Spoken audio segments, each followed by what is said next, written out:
अस्सलाम वालेकुम वरहमतुल्लाहि वबरकातुहु औज़ुबिल्लाहि मिनश्शैतानिर्रजीम बिस्मिल्लाहिर्रहमानिर्रहीम. డియర్ సిస్టర్స్ అండ్ బ్రదర్స్, ఈ ప్రపంచంలో మన హృదయాలకు అత్యంత దగ్గరగా ఉన్న పవిత్రమైన ప్రదేశం ఒకటి ఉంది. అది మదీనాలో ఉన్న పవిత్రమైన మసీదు మస్జిద్ నబవి. మన ప్రియ ప్రవక్త మొహమ్మద్ సల్లల్లాహు అలైహి వసల్లం వారు స్వయంగా నిర్మించిన ఈ మసీదు కోట్లాది మంది హృదయాలకు ఎంతో ప్రత్యేక స్థానం కలిగి ఉంది.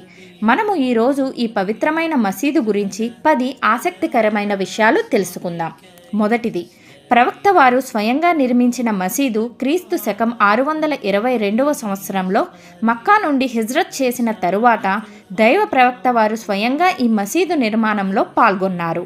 ఇది ఇస్లాం చరిత్రలో నిర్మించబడిన రెండవ మసీదు. రెండవది, వంట ఎంచుకున్న స్థలం. మసీదు స్థలం ఎంచుకునేటప్పుడు ప్రవక్త వారు ఇలా చెప్పారు: నా వంట ఎక్కడ ఆగుతుందో అక్కడే మసీదు నిర్మించండి. ఆ వంట ఆగిన స్థలం 2 అనాథ బాలుల్ది.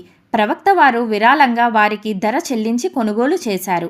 మూడవది, అరేబియా మొదటి విద్యుత్ దీపాలు. అరేబియా ద్వీప కల్పనలో విద్యుత్ దీపాలు ఏర్పాటు చేసిన మొదటి ప్రదేశం ఇదే. నాలుగవది, రోదా షరీఫ్ స్వర్గపు తోట. ఈ మసీదులో ప్రవక్త గారి సమాధి మరియు మింబిర్ మధ్య ఉన్న ప్రాంతాన్ని రియాదుల్ జన్నా అని పిలుస్తారు. దైవ ప్రవక్త గారు ఇలా తెలియజేశారు: నా ఇల్లు మరియు నా మింబిర్ మధ్య ఉన్న స్థలం స్వర్గపు తోటలలో ఒకటి. ఐదవది, ప్రసిద్ధ గ్రీన్ డోన్. మసీదుపై ఉన్న ప్రసిద్ధ పచ్చని గుమ్మటం కింద ప్రవక్త గారి సమాధి ఉంది. ఇది మొదట చెక్కతో నిర్మించబడింది, తరువాత అనేకసార్లు పునర్మించారు. 1837లో దీనికి పచ్చరంగు వేయడంతో గ్రీన్ డోన్గా ప్రసిద్ధి చెందింది. ఆరవది, నమాజ్. ఈ మసీదులో చేసే నమాజ్ వేరే మసీదులో చేసే నమాజ్ కన్నా 1000 రెట్లు మినహా. ఏడవది, చిన్న మసీదు నుంచి మహాసముద్రం అయింది. ప్రవక్త గారి కాలంలో ఈ మసీదు చాలా చిన్నదిగా ఉండేది.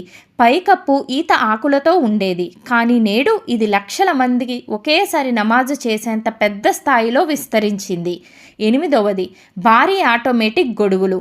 మస్జిద్ ప్రాంగణంలో ఎండ నుండి రక్షణ కోసం భారీ ఆటోమేటిక్ గొడుగులు ఏర్పాటు చేశారు. తొమ్మిదవది, 3 పవిత్ర సమాధులు. మస్జిద్లో హుజ్రా షరీఫ్లో ఈ సమాధులు ఉన్నాయి.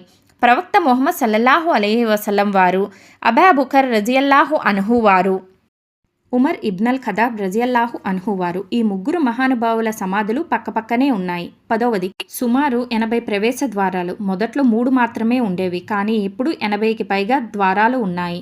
ఓ అల్లా, మాకు మదీనాలోని మస్జిదే నబవీను సందర్శించే భాగ్యాన్ని ఇవ్వు మరియు రియాదుల్ జన్నాలో నమాజ్ చేసే అదృష్టం ఇవ్వు. ఆమీన్.